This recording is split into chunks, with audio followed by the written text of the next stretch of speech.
السلام عليكم ورحمة الله وبركاته. معكم حور الشرشابي. النهاردة هعمل معاكم وصفة سهلة وبسيطة جدا، وأكيد إن شاء الله معظمكم عارفها. هو رز الطباخ أو رز اللي بنشوفه في الأفراح أو في العقايق أو في المناسبات. بيتقدم جنب الكفتة وجنب فراخ. بيبقى حلو جدا وجميل، وطبعا بيبقى طعمه جميل جدا. بيبقى جنبي طبعا سلطات حلوة، وبتقدم جنب سلطة أو مشويات أو كده. فإن شاء الله كده نعمله مع بعض بطريقة تكون بسيطة وسهلة. يلا بينا كده نشوف المقادير والطريقة. حابة أفكركم قبل ما نبدأ في الفيديو، ما تنسيش تعملي سبسكرايب للقناة ولايك للفيديو، لايك كتير علشان الفيديو ينتشر على اليوتيوب إن شاء الله بفضل ربنا، ثم بفضلكم القناة تكبر. ولو أول مرة تشوف القناة بتاعتي اعملي سبسكرايب وفعل الجرس عشان يوصلك إشعارات بكل فيديوهاتي. يلا بينا نشوف المقادير. معايا كوباية شعرية اللي هي بتاع الرز الصغيرة دي، كوباية لسان عصفور، كوباية رز اللي هو المصري مغسول ومتصفي وكويس، مش نقعاه خالص، انا غسلته بس وصفيته.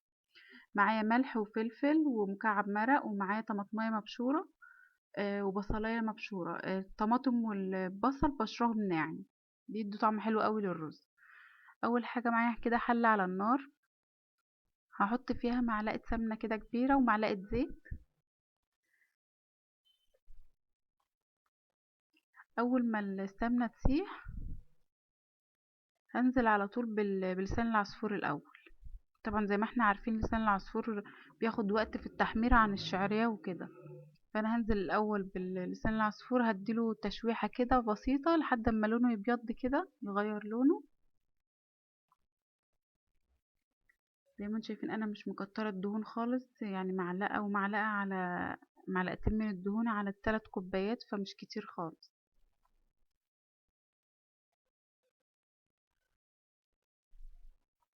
انا هديله تشويحة بقى كده بسيطة، يعني دقيقة كده. بص غير لونه اهو.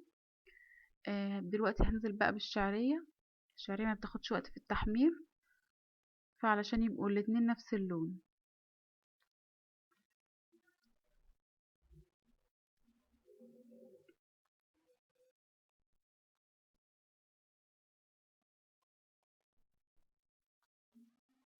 افضل بقى كده، لازم ايدك بقى تبقى فيهم على طول كده عشان ما يلسعوش من تحت، تفضلي قلبي فيهم كده. كمان هزود معاهم البصلة اهي. بصلة واحدة كده بتدي طعم حلو قوي للرز وبتبقى جميلة يعني. هفضل بقى اقلب في الشعرية ولسان العصفور والبصل كده لحد لما ياخدوا اللون اللي هو يعني مش ذهبي، اللي هو لون بني شوية كده. تحمروا اللون اللي هو البني ده.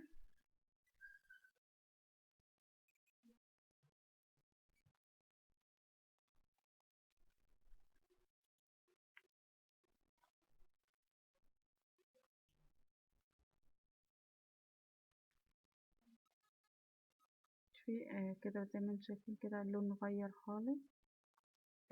بدأ كده خلاص ياخد اللون اللي انا عاوزاه.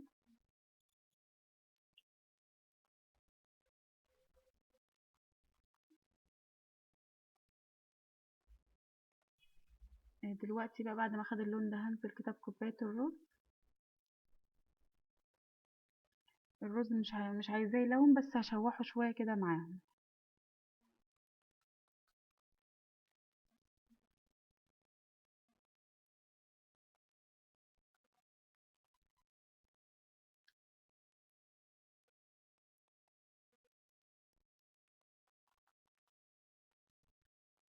في اضافات بقى ممكن تضيفيها، ممكن تحطي قرفة، ممكن تحطي اي بهارات انت عاوزاها. مثلا تحطي بهارات لحمة او بهارات فراخ حسب الشوربة اللي انت هتزودي بيها. انا حطيت هنا الطماطم اهو. ممكن كمان تحطي معلقة صويا صوص، وزودنا كمان الفلفل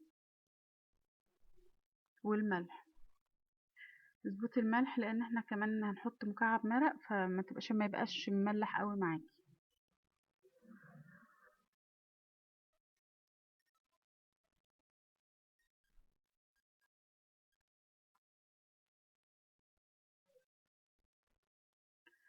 ممكن بقى تزودي مية سخنة او ممكن تزودي شوربة زي ما انت عاوزة.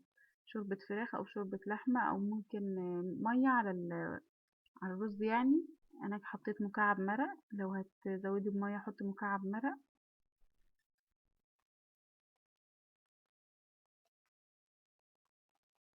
بالنسبة للمية بقى، احنا الكمية عندنا 3 كوبايات، لكن الشعرية ولسان العصفور مبياخدوش مية كتير، فانت تحطي كوبايتين بس، يعني كوباية للرز وكوباية للسان العصفور والشعرية.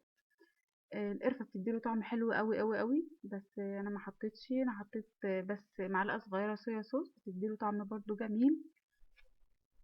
بعد ما اتشرب المية، يعني طبعا سبته لحد ما غطيت عليه لحد ما شرب المية. شوفي هو اصلا ما خدش وقت لان المية مش كتير. هوطي عليه النار بقى واسيبه يستوي مع نفسه.